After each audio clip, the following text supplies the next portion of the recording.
The Idol episode 2, titled Double Fantasy, is voyeuristic, shallow, and vulgar.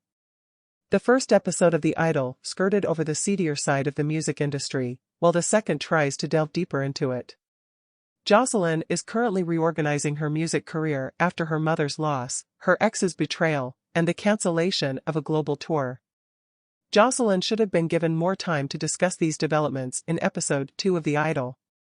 Instead, we learn this information via Joss's manager Haim and Talia, who is preparing a piece for Variety on Joss.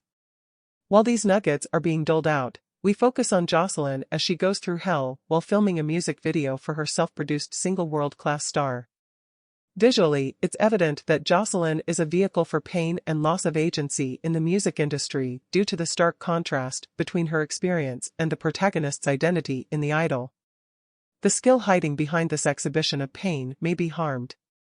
We felt physically ill while reading Sam Levinson's investigation of the loss, which was so honest and real. We see Jocelyn fighting to maintain a commanding presence on set. She is acted upon like a child, called the sexiest thing.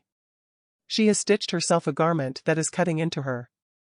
Airbrushing conceals cuts she likely received during her first sexual contact with Tedros. Leia, her manager, and assistant, Rachel Sennott, only partially investigates this story aspect. Nobody has ever bothered to inquire whether she is okay, leading some to speculate that she self-harms out of sadness over her mother. The Weeknd and Levinson's story and direction do not prioritize any points of view other than the masculine gaze. Even though Jocelyn's feet are bleeding, tearing, and bleeding again, she keeps performing for the song video. Her manager consistently complains that the takes aren't good enough or that she isn't putting in enough effort. Seeing her in physical agony, let alone the mental and emotional torment of being told she is wasting her time and money on her artistic effort by everyone around her, stung. Understandably, she loses it. People are spreading her because they feel sorry for her and express their sympathy through sloppy writing. When Jocelyn finally falls from weariness, anybody can only inquire whether she's okay, not because they genuinely care about her health, but because their jobs depend on her keeping up appearances. This anguish is rendered in the glitter and gloss of Jocelyn's excessive sexualization.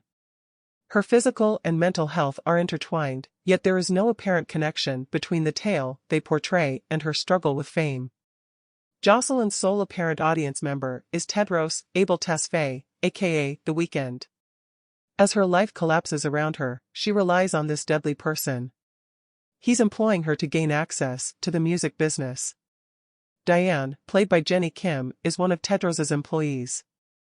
Idol 2 doesn't do a good job of incorporating Kim into the story. She only says that Joss's manager wants to sign her to their label and that she and Tedros have different sexual preferences. Interestingly, one of the most prominent figures in the music industry was treated as an afterthought in this venture. The voyeurism culminates in extremely disturbing and sadistic sexual situations designed to put Tedros in a superior position over Jocelyn. Jocelyn follows Tedros' instructions based on her actions and movements. His descriptions of her physique sound like they belong in a graphic pornographic film.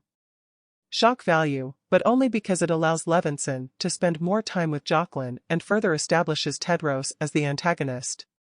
Stories that use sex and the arts often examine power, envy, and agency. Nevertheless, this performance appears more concerned with displaying agony for the masculine gaze. The purpose of The Idol episode 2 seems lost as it fails to provoke discomfort in its audience. Instead of delving into Jocelyn's narrative, The Weeknd and Sam Levinson prioritize using her sorrowful circumstances, misery, and sexual identity solely for their benefit. Although there may be a subtle feeling of unease below the surface-level storyline, proceeding with this strategy could result in damaging outcomes.